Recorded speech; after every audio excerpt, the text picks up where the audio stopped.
Concord truly is the gift that just keeps on giving because when you think that there can't be any more news as the servers are shut down and Sony's in chaos mode, we're now finding out that the devs are tinkering with PC files, spurring more free to play speculation. I have a few different things to show off, but before I get into the topic, if you enjoy the content I create, check out the links in the description, join the community in my live streams, and consider supporting through Patreon or YouTube memberships. Now, obviously, Concord was a complete and utter disaster for Sony. Months leading up to launch, it didn't seem like many people were excited.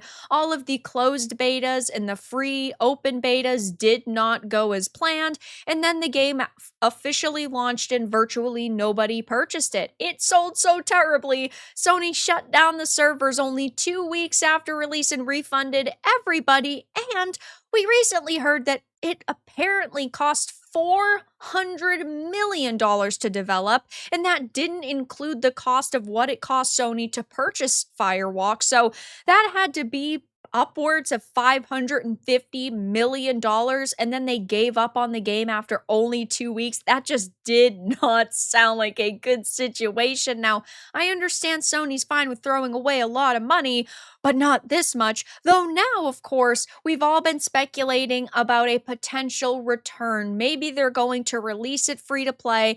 And yeah, sure, it would take months for them to figure out a new monetization system, to implement it, figure out things that are like going to go in a battle pass, such as costumes and skins and different just items. But now, of course, we're finding out the devs are tinkering with the PC files, which makes people think it's going to happen a lot sooner than we initially speculated. This is a Push Square article. It says we haven't heard much from the Concord front these days, likely because it functionally no longer exists. Still, there is plenty of interest among the PlayStation faithful as to what the developer Firewalk's ultimate fate will be, and the always watching SteamDB has detected some small movement. Now, just 2 weeks ago, we heard the game director, Ryan Ellis, had actually stepped down after the abysmal failure, so it seemed that they were either cleaning house and they might be hiring new people for a potential relaunch in the future,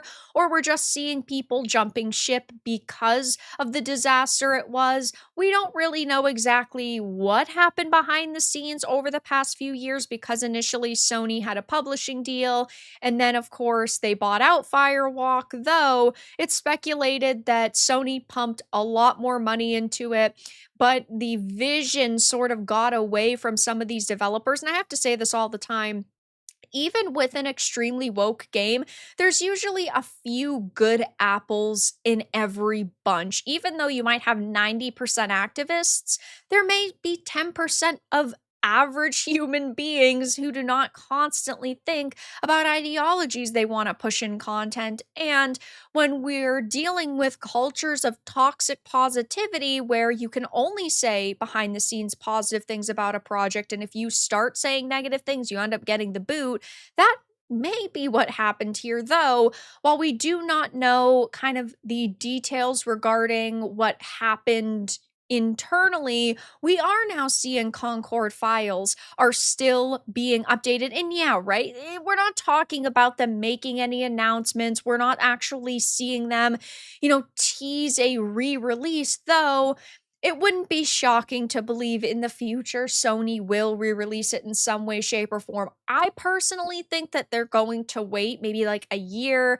They're going to have the characters redesigned, they're going to revamp the maps, and they're going to have to try to push a big like No Man's Sky return where they show they've put a lot of work and effort into the game. Though at its core, Concord was really bad. I played it when the free open beta was going on, and I did not have fun. And I love hero shooters. I love 6v6 shooters. I love being able to have all these cool abilities and get character backstories. I really like Apex Legends, for example, but this just was a letdown in every way, shape, and form. The abilities were really mediocre. They were not very intuitive. A lot of the map designs felt very standard. I was expecting maybe a little bit more like verticality. I was expecting them to have like really beautiful environments. I just was expecting a lot more. And that is when we heard that it was like a $300 million budget game. Never mind now that we're hearing it was over $500 million. Like, it just does not look like a $500 million game at all whatsoever. There are indie devs who can make a game that is more polished and looks visually more appealing than this pile of trash. And of course, now that these files are being updated, it is leading people to question what is going to happen with this title and with this team. Now, of course, I personally don't care either way because Concord was a really bad game. It's not like I had a mildly fun experience and I was, kind of sad that they took the servers down. It was terrible. And even if they did relaunch it in 6 months, if they relaunched it in a year, if they relaunched it in 5 years, as long as it is called Concord or it's made by Firewalk Studios, people are going to remember what happened and people are going to have no faith in Firewalk Studios and Sony to not turn around and shut the game down only a couple of weeks after release yet again. And of course, like I mentioned, it reportedly cost $400 million to develop. This is a still relatively new rumor.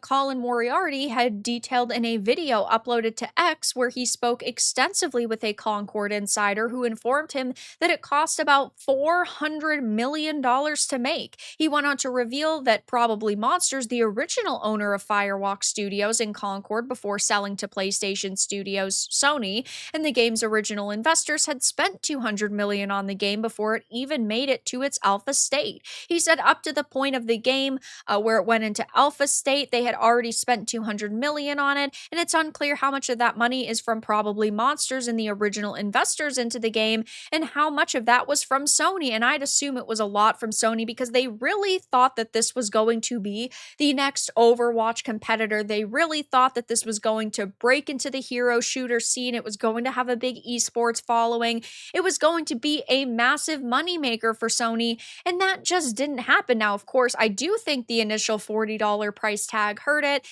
They're kind of living in 2016 with that. I understand Overwatch originally launched with $40 and a couple of maps and a bunch of heroes, but on the flip side, we're in 2024. You can't follow a model from 8 years ago.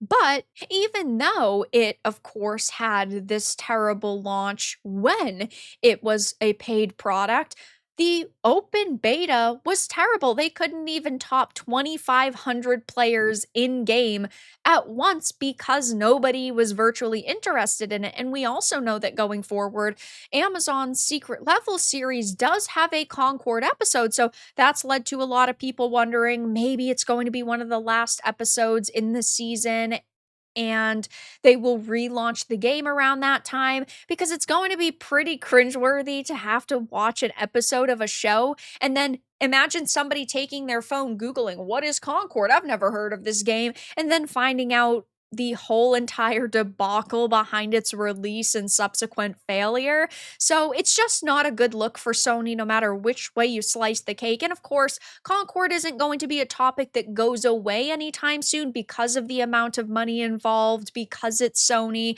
and because it just shows their awful track record. And this is what happens when you make a DEI game, a game for modern audiences, aka sensitive snowflakes on social media who do not buy products, and maybe if they had listened to real gamers in the first place, they could have made a boatload of money with this hero shooter. But it was a failure, and now with the devs tinkering with the PC files, people are of course talking about it potentially going free to play and when that would happen, so I'll be keeping my eye on it. But for now, that's all that I really had to discuss in this video. Let everyone know your thoughts in the comments below. If you enjoyed this, give it a like, and if you didn't, give it a dislike. I appreciate your support either way, but I'll talk to you all again in the next video really soon.